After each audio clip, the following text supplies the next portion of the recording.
Bonjour à tous, aujourd'hui une vidéo toujours en direct de mon camion sur les questions fréquentes qu'on peut retrouver dans le tatouage, car depuis que je fais mes petits tutoriels sur le tatouage, je reçois énormément de questions sur ma page de tatouage, et donc je fais une vidéo exprès pour répondre à ces questions qui reviennent très fréquemment. Et d'ailleurs à laquelle je ne peux plus répondre parce que sinon j'y passerai plus de 2 heures par jour.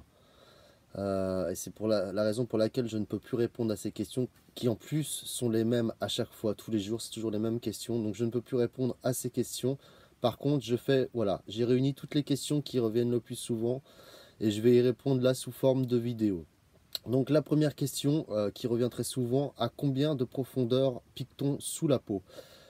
Alors forcément, c'est pas évident de mesurer sous la peau à combien de profondeur on pique. Je ne peux pas voir en dessous, personne ne peut voir, c'est une évaluation. Et je dirais environ 1 mm, 1 millimètre et demi. Certains disent 2. Moi personnellement, je pense qu'à 2 mm sous la peau, on est déjà dans l'hypoderme, parce qu'il y a 3 couches. Dans l'épiderme, dans la peau, il y a 3 couches. Donc il y a l'épiderme, c'est la couche supérieure. Le derme, la deuxième couche, c'est là où on doit tatouer. Là où l'aiguille doit injecter l'encre. Et la troisième couche, l'hypoderme, qui elle, si on met de l'encre dans l'hypoderme, l'encre a tendance à fuser, à faire un effet de halo, de buvard en fait, avec le temps. Et c'est indélébile et ça fait un tatouage qui n'est pas précis. Voilà, donc voilà, je pense qu'il faut au moins 1 millimètre, mais peut-être pas 2. Je ne sais pas, faudrait arriver à mesurer un bout de peau humaine, à savoir à combien de profondeur exacte est l'hypoderme, mais il faut essayer de ne pas tatouer jusqu'à l'hypoderme. Voilà. Deuxième question, alors il faut que je retrouve la question. Donc deuxième question, faut-il changer d'aiguille entre chaque couleur? Et ça répondra à une autre question, avec quoi rince-t-on les aiguilles? Donc non, on ne change pas d'aiguille entre chaque couleur, bien évidemment, on rince les aiguilles. Alors, on peut le rincer avec de l'eau distillée. Certains tatoueurs rincent avec de l'eau de rose aussi ou diluent aussi. Voilà, une autre question d'ailleurs qui revient régulièrement. Avec quoi dilue-t-on de l'encre? Pour diluer l'encre, pour qu'elle soit moins concentrée. Donc, on peut diluer justement avec de l'eau de rose. Certains diluent aussi avec de l'eau distillée. Moi, je dilue avec du sérum physiologique. Voilà. C'est ce qui est plus réputé ou le plus communément utilisé. Aussi, il y a le cristal, par exemple, pour la marque Pantera. Donc, la Pantera Cristal, j'en ai déjà acheté aussi, c'est pas mal. Voilà, on dilue avec ça. Une autre question qui revient, c'est régulièrement, peut-on utiliser des aiguilles de 3 avec un manchon de 5, par exemple?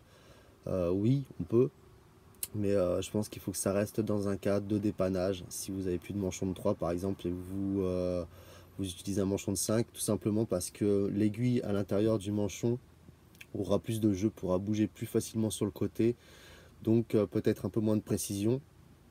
Et c'est pas des manchons prévus pour des aiguilles de 3. Si on met un manchon pour des aiguilles oui, de 3, c'est trop large. Donc bien utiliser quand même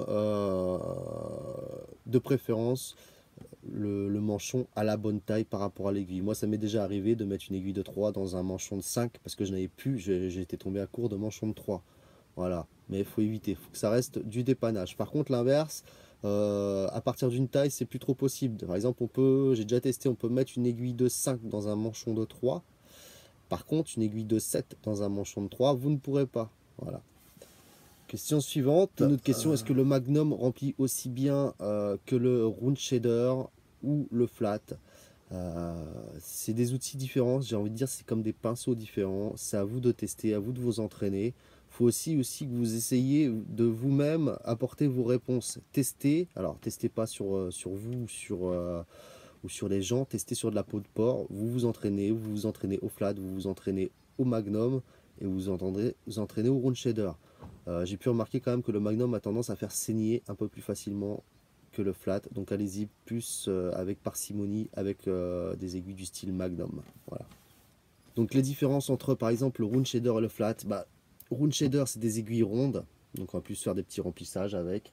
Le Flat, c'est-à-dire plat en anglais, donc c'est des aiguilles sur du plat, donc pour faire de l'ombrage, remplissage. Magnum, c'est des aiguilles évasées pour faire pareil, remplissage, ombrage. Et les roundliners, lignes, pour tracer. Voilà. Je ferai une vidéo explicative exprès pour les tailles d'aiguilles. Je remettrai ce que j'ai déjà fait des explications, mais là je ferai une vidéo vraiment spéciale pour les aiguilles. Donc, question suivante qui revient souvent, quand je passe au premier passage, ça ne marque pas. Ça me faisait ça me le fait des fois encore un peu au début, parce qu'en fait on a un temps d'adaptation à la peau, enfin moi en tout cas, parce que je ne tatoue pas, je préfère y aller doucement que tatouer comme une brute pour que ça marque bien dès le premier coup, même limite à y aller à 100. J'aime pas trop ce système, je préfère y aller tranquille et m'adapter, m'ajuster à la peau. Donc ça m'arrive des fois, ce que je fais au début d'un tatouage, je trace 2-3 traits pour voir, j'essuie pour voir si ça a bien marqué sur la peau. Si ça a mal marqué, et là je vais appuyer un peu plus fort. Voilà, c'est juste un ajustement par rapport à la peau. Il y a certaines peaux, par exemple les peaux blanches, les peaux de femmes en général blanches vont très bien à tatouer, contrairement à des peaux un peu plus tannées, des peaux de gars un peu plus tannées, plus épaisses et plus élastiques peut-être, vont se tatouer un peu plus difficilement. Voilà, ça dépend des peaux, il y a des peaux plus faciles et des autres peaux plus dures à tatouer. Voilà, donc il faut s'ajuster tout simplement, faire un premier essai quand vous commencez le tatouage, vous faites un petit essai, vous essuyez et vous regardez si vous avez appuyé assez fort ou pas. Alors je reçois aussi souvent des questions sur des machines, bien évidemment je ne les ai pas toutes testées les machines, je n'ai pas de partenariat avec un fournisseur, donc moi j'ai ma machine, j'ai ma Dragonfly, j'ai pu avoir dans les mains une Hummingbird aussi, mais j'ai pas essayé 36 machines. J'ai essayé, j'avais mes premières machines, c'était des chinoises qui fonctionnaient pas mal. J'ai réussi à tatouer, j'ai pas fait de merde avec, mais j'ai pas essayé 36 000 machines, donc je ne peux pas vous dire si telle ou telle machine est bien.